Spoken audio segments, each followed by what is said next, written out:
नमस्कार दोस्तों, सूरज study book की इस ऑनलाइन प्लेटफॉर्म पे मैं प्रखर तिवारी आपका हार्दिक अभिनंदन करता हूं। दोस्तों, आज हम करंट अफेयर्स के एक महत्वपूर्ण विषय जो भी चर्चा में बना हुआ है उपराष्ट्रपति और इससे संबंधित इसका जो चुनाव प्रक्रिया है, इस पर एक विस्तृत चर्चा करेंगे। जैसा कि आपको ज्ञात होगा कि अभी हमारे जो तत्कालिक उपराष्ट्रपति थे श्री जगदीप धनखड़ जी ने अपना इस्तीफा दे दिया है और अभी उपराष्ट्रपति का चुनाव होना शेष है।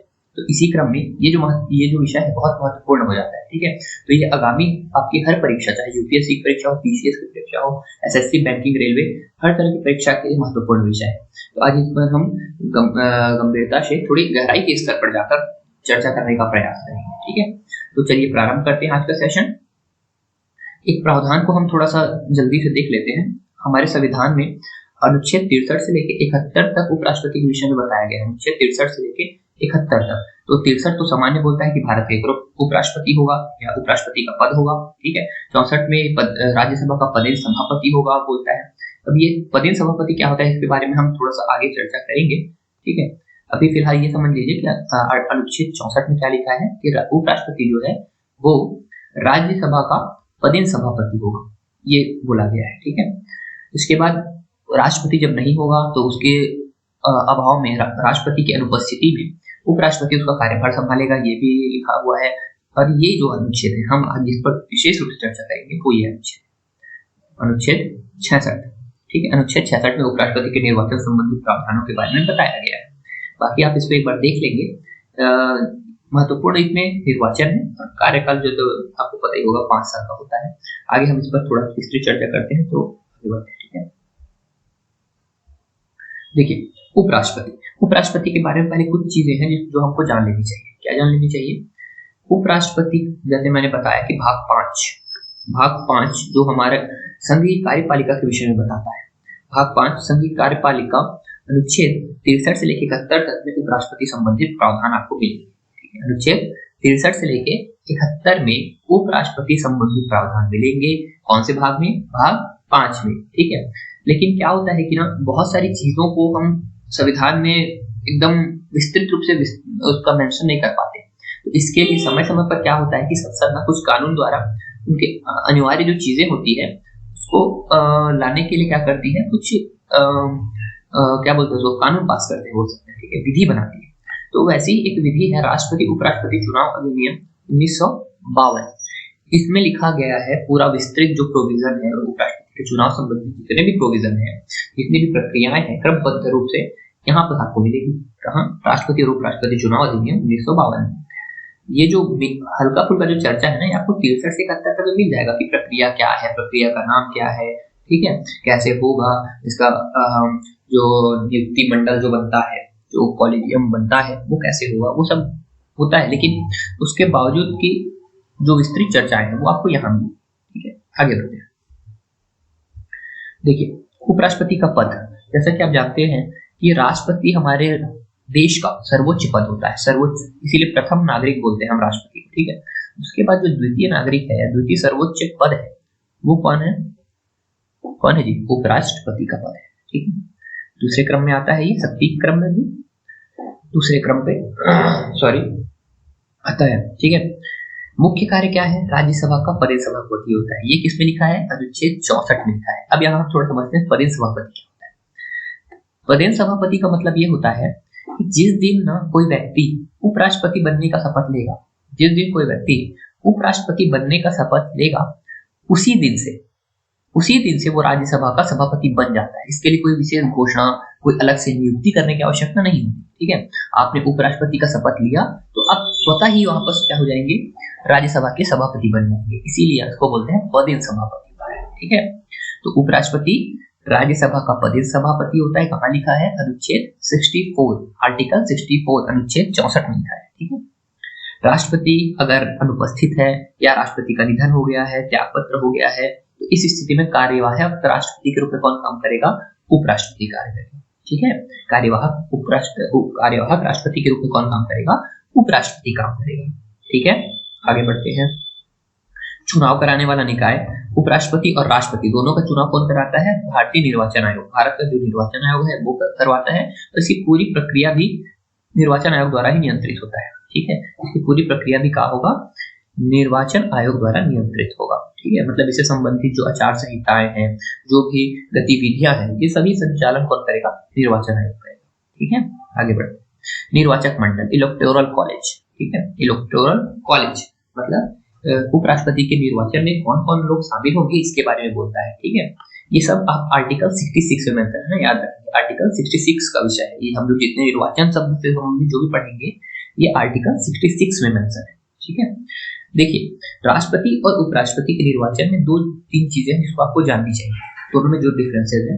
पहली बात, जब हम राष्ट्रपति का निर्वाचन पढ़ते हैं ना, तो उसमें एक शब्द हम बहुत ही महत्वपूर्ण हाईलाइट करके पढ़ते हैं। क्या पढ़ते हैं? निर्वाचित सदस्य।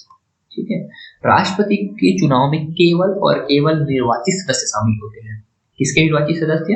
पहले तो दोनों सदनों के निर्वाचित सदस्य, फिर जितने राज्यों में विधानसभा है, मतलब सभी राज्यों में विधानसभा है, तो सभी राज्यों की विधानसभा के जो निर्वाचित सदस्य हैं, और दिल्ली और पुदुचेरी जो केंद्र शासित प्रदेश है, इसके निर्वाचित सदस्य, ये राष्ट्रपति के चुनाव में सहयोगी होते हैं। ठीक है, उसमें पार्टिसिपेट करते हैं, सहभागिता करते हैं। ठीक है, जबकि आप उपराष्ट्रपति में जब देखेंगे तो इसमें राज्यों का कोई रोल नहीं है, राज्य विधानसभा का कोई रोल नहीं है। इसमें केवल और केवल संसद के दोनों सदन के सदस्य शामिल होंगे।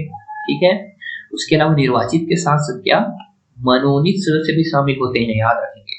तो दोनों में डिफरेंसेस क्या है? पहली बात, उपराष्ट्रपति के चुनाव में राज्य विधानसभा का कोई रोल नहीं है, नीचे में लिखा हुआ है उपराष्ट्रपति के चुनाव में राज्य विधानसभा का कोई रोल नहीं है, जबकि राष्ट्रपति के चुनाव में क्या होता है? राज्य विधानसभा के निर्वाचित सदस्य शामिल होते हैं। ठीक है, दूसरी बात, राष्ट्रपति के चुनाव में केवल और केवल निर्वाचित सदस्य शामिल हो रहे थे, केवल और केवल निर्वाचित सदस्य शामिल हो रहे थे, जबकि उपराष्ट्रपति के चुनाव में सदन के दोनों सदस्य मिला के जो निर्वाचित और मनोनीत कुल सदस्य हैं वो शामिल हो जाते हैं। क्लियर? ये दो डिफरेंसेस हैं, बहुत बहुत महत्वपूर्ण है। कई बार डायरेक्ट क्वेश्चन आएगा, यहाँ से स्टेटमेंट बना के पूछ सकता है, तो आप याद रखेंगे। राष्ट्रपति के चुनाव में क्या होता है भाई? राष्ट्रपति के चुनाव में होता है निर्वाचित सदस्य, याद रखेंगे। बस एक शब्द में याद रखो, निर्वाचित। तो कहाँ के निर्वाचित?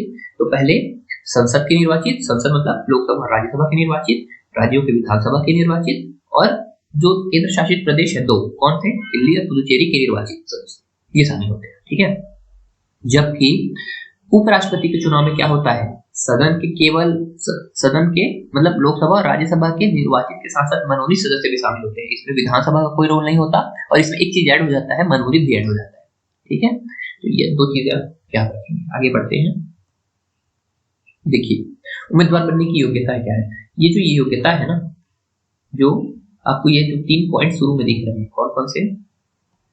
भारत का नागरिक होना चाहिए, राज्यसभा सदस्य बनने की योग्यता होनी चाहिए, और न्यूनतम आयु 35 वर्ष होनी चाहिए। ये आर्टिकल 66 में स्पष्ट रूप से मेंशन है। ठीक है, आर्टिकल 66 में ये तीनों क्लॉज आपको लिखेंगे, ये तीनों क्लॉज। ठीक है, आर्टिकल 66 में कि भारत का नागरिक हो, तो इसमें राज्यसभा का सदस्य बनने की योग्यता हो, और न्यूनतम आयु 35 वर्ष। देखो राज्यसभा के सदस्य बनने की योग्यता हो लिखा है ना, याद रखें। राज्यसभा का सदस्य हो ऐसा नहीं बोला। ठीक है, तो आप ये योग्यता हो, ये सब जो वर्ड है ना, इसको थोड़ा सा अच्छे से गौर से पढ़ना चाहिए। ठीक है, इसको, क्योंकि राज्यसभा का सदस्य बनने की योग्यता हो, कई बार इसी को अगर योग्यता को काट देंगे तो क्या हो जाएगा? राज्यसभा का सदस्य बन हो या राज्यसभा का सदस्य होना चाहिए, ऐसा कुछ अगर लिखा जाएगा तो आपको ये चीजों को हाईलाइट करके चलनी चाहिए। ठीक है, ये जो है नामांकन पत्र में कम से कम 20 प्रस्तावक, 20 समर्थक हो। ठीक है, सुरक्षा निधि 15,000 हो। ये जो है ये क्रम है, सॉरी प्रक्रिया है। ये जो उम्मीदवार चयन करने का एक प्रक्रिया है, एक क्रम है। तो ये जो है संविधान में वैसे मेंशन नहीं है ये। ठीक है, ये आपको जो एक्ट में बताया था 1952 के, उसमें मिलेगा, पहली बात। दूसरी बात, ये जो 15,000 रुपए है ना, ये कई बार मान लो अगर अंदर से पूछना चाहा क्वेश्चन एग्जामिनर, तो आपको पूछ सकता है कि ये 15,000 किसके पास जमा करना होता है? तो ये 15,000 reserve bank of India, Bharat का जो बैंक है, गवर्नमेंट का जो बैंक है, जिसको बोलते हैं reserve bank of India, RBI, इसके पास जमा करना होता है 15,000। जितने भी उम्मीदवार रहेंगे ना, एक सिक्योरिटी डिपॉजिट जमा करेंगे। ये सिक्योरिटी डिपॉजिट मतलब आपको चुनाव के बाद अगर आप वो होते हैं तो मिल जाता है, ठीक है, वापस। लेकिन अगर आप 1/6 जो जितना वोट है उसका 1/6 नहीं ला पाते तो आपकी जमानत जब्त हो जाती है। ठीक है, जमानत जब्त हो जाती है। आप ये शब्द सुने होंगे आपके पंचायत चुनाव या विधायकी चुनाव में कि जमानत जब्त हो जाना। जमानत जब्त मतलब आपको जितना वोट है ना उसका 1/6 भी नहीं मिला है, इसलिए आपका जमानत जब्त हो गया। जनरली ये सुरक्षा राशि है, ये वापस मिल जाएगा आपको चुनाव के बाद। ठीक है, आगे बढ़ते हैं। चुनाव की प्रक्रिया क्या है? तो चुनाव की प्रक्रिया के बारे में भी, जो चुनाव की प्रक्रिया का नाम है ये आपको 66 में मिल जाएगा, आर्टिकल 66 में मिलेगा। ठीक है, चुनाव की क्या प्रक्रिया है उसके बारे में 66 में मिल जाएगा। एकल हस्तांतरण मत प्रणाली, कहीं कहीं पर आपको एकल संक्रमणीय मत प्रणाली भी मिलेगा, सिंगल ट्रांसफरेबल वोट सिस्टम। ठीक है, एकल संक्रमणीय या हस्तांतरणीय मत प्रणाली, इसका मतलब आगे हम देखेंगे थोड़ा सा। अनुपातिक प्रतिनिधित्व के आधार पर होता है, मतलब प्रोपोर्शनल रिप्रेजेंटेशन, गुप्त मतदान होता है। अब देखो, एकल संक्रमणीय, सिंगल ट्रांसफरेबल, ट्रांसफर मतलब जैसे मान लो 3 उम्मीदवार है, एक उम्मीदवार का नाम क्या है, सॉरी, अगर पहले उम्मीदवार का नाम ए है, दूसरे उम्मीदवार का नाम मान लीजिए बी है, तीसरे उम्मीदवार का नाम सी है। ठीक है, 3 उम्मीदवार खड़े हुए हैं उपराष्ट्रपति के चुनाव में, ऐसा है। अब मान लो 5 लोगों को चयन करना है, 5 मेंबर हैं, इनको अपना अपना वोट डाल के इनमें कौन जीतेगा वो बताना है। ठीक है, तो इसने बोला कि पहले आया, उसने बोला कि मैं इसको 1 दूंगा, इसको दूसरे नंबर पे रखूंगा, तीसरे नंबर पे रखूंगा। देखो यहाँ वरीयता क्रम के आधार पर होता है, याद रखना, ऐसी वरीयता क्रम में आप मार्किंग करेंगे। दूसरा आएगा वो बोलेगा मैं इसको दूसरा दूंगा, इसको पहला दूंगा, इसको तीसरा दूंगा। तीसरा आया वो बोलेगा कि मैं इसको तीसरा दूंगा, इसको दूसरा दूंगा, इसको पहला दूंगा। ऐसे करके 5 ने अपना अपना किया। तो जिस उम्मीदवार को ना सबसे ज्यादा पहला मिल जाएगा, ठीक है, वो तो आगे चल रहा है। ठीक है, लेकिन अगर इन दोनों में कोई ऐसा है कि जो फंस रहा है, तब जो सबसे कम 1 नंबर पाया रहेगा ना, सबसे कम वरीयता जो पाया रहेगा, उसका वो इक्वली इन दोनों को ट्रांसफर हो जाएगा, इसीलिए इसको ट्रांसफरेबल बोलते हैं। ठीक है, जैसे 3 आदमी है, मान लो ये तीनों आदमी है, थोड़ा अच्छे समझिए ना, ये कई बार बस ये प्रक्रिया है, ये आपको एक्ट में मिलेगा ना इसकी प्रक्रिया संबंधी, इसमें केवल नाम लिखा है संविधान में, तो प्रक्रिया थोड़ा अच्छे समझ लीजिए आप। पहली बात कि हम इसमें वरीयता क्रम देंगे, जितने भी उम्मीदवार खड़े हुए हैं उनको सभी सदस्य एक वरीयता क्रम में जमाएंगे। जिनका सबसे कम वरीयता फर्स्ट का होगा उनका जो ट्रांसफर होते जाएगा वोट, जब तक कि कलेक्टिवली एक रिजल्ट तक ना पहुंच जाए। ठीक है, जब एक रिजल्ट पर पहुंच जाएंगे तब एक उम्मीदवार विजयी घोषित हो जाएगा, बाकी सब तो पराजित हो जाएंगे। ठीक है, तो इसीलिए इसको बोलते हैं, पहली बात प्रोपोर्शनल रिप्रेजेंटेशन, मतलब यही मार्किंग कर रहे हैं। ठीक है, और हस्तांतरणीय मतलब ट्रांसफर हो रहा है, जो हारते जा रहा है या जो कम पाते जा रहा है उसका वोट इक्वली डिस्ट्रीब्यूट होते जा रहा है, जो ऊपर के लोग हैं उस पर। ठीक है, ये प्रक्रिया थोड़ी लेंदी प्रक्रिया है, इस प्रक्रिया के बारे में आपको डायरेक्ट क्वेश्चन तो नहीं पूछेगा, प्रक्रिया के नाम के बारे में पूछता है। तो नाम याद रखेंगे, एकल संक्रमणीय या हस्तांतरणीय मत प्रणाली, अनुपातिक प्रतिनिधित्व के आधार पर होता है, गुप्त मतदान होता है, मतदान की प्रक्रिया ऑलरेडी गुप्त होती है, याद रखना। प्रथम वरीयता बहुमत पाने वाला विजयी होता है। ठीक है, अगर यहीं पर मान लो 5 के 5 बोल देंगे कि ए को हम फर्स्ट मान रहे हैं, ए फर्स्ट है, बाकी को किसी को दूसरा, किसी को तीसरा, किसी को दूसरा, तीसरा, ऐसा दे रहे हैं, तो अगर ए ज्यादा दिख गया ना यहीं से, तो ये डायरेक्ट विजयी हो जाएगा।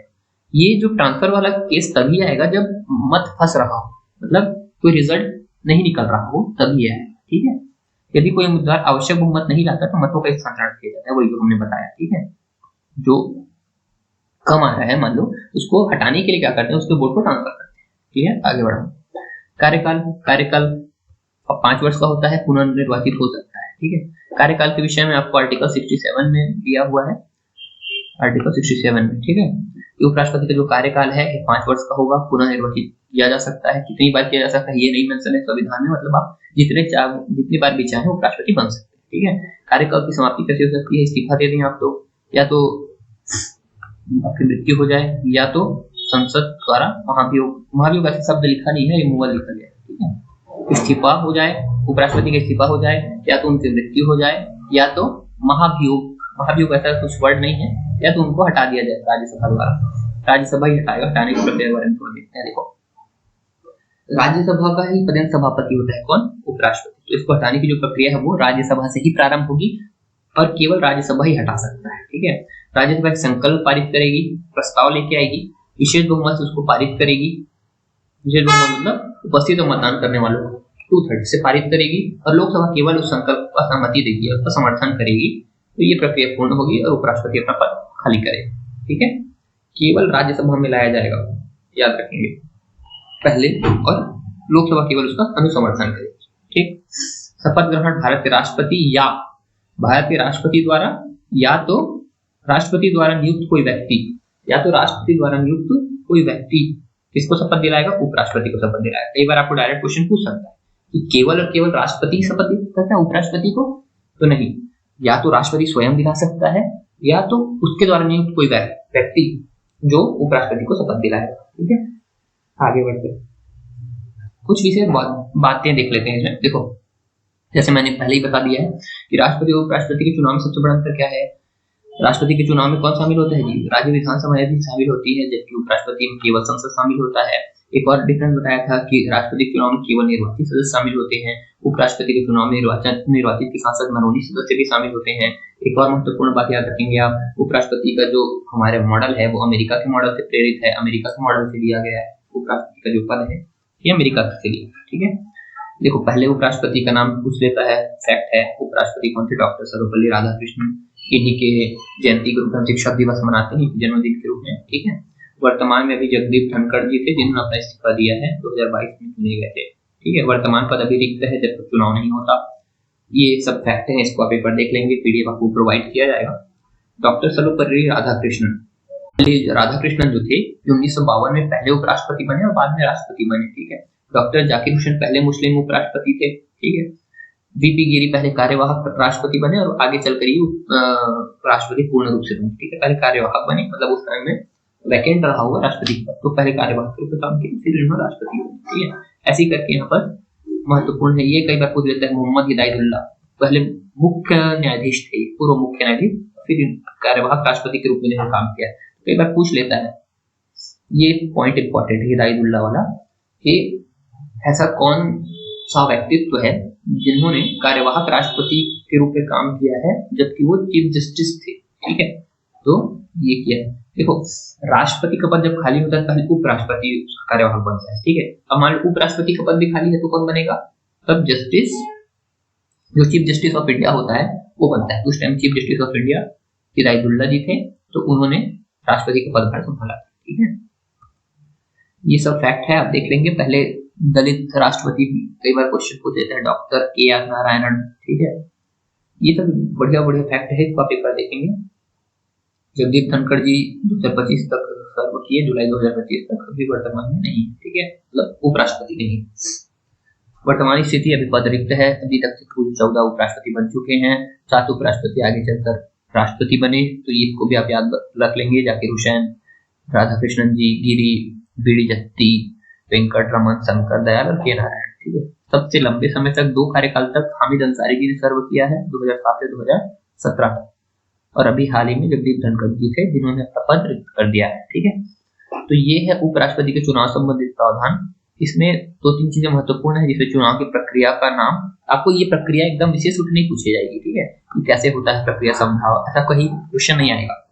आपको जो प्रश्न आएगा इसका नाम क्या है, तो सिकल संक्रमणीय हस्तांतरणीय मत प्रणाली है, अनुपातिक प्रतिनिधित्व प्रणाली है। ठीक, वरीयता के आधार पर वोट होता है, चुनाव कौन कराता है, तो चुनाव आयोग कराता है, क्या क्या योग्यताएं हैं, तो ये योग्यताएं हैं भाई। ठीक है, ठीक है, जमानत राशि 15,000 रुपए है, आरबीआई का जमा करना होता है, निर्वाचक मंडल में कौन शामिल होता है, ये सबसे इंपॉर्टेंट है। अगर स्टार मार्किंग आपको करना है तो इसको स्टार मार्किंग कर सकते हैं कि उपराष्ट्रपति का निर्वाचक मंडल के बारे में क्वेश्चन करने की प्रबल संभावना। इसको आप अच्छे से पढ़ेंगे, चुनाव आयोग इसका निर्वाचन कराता है, और ये पूरा ये टॉपिक यहाँ कंप्लीट होता है। ठीक है, तो आज हम यहीं तक रखेंगे। आगे आने वाले पूरे संविधान से संबंधित वीडियो के लिए आप इस चैनल को सब्सक्राइब करें, लाइक करें और बेल आइकन दबाते रहें, जिससे आने वाले वीडियो के सारे नोटिफिकेशन आपको आसानी से मिल जाए। ठीक है, तो हमारी ओर से आप सबको बहुत बहुत शुभकामनाएं, आगे अपनी पढ़ाई कंटिन्यू कीजिए।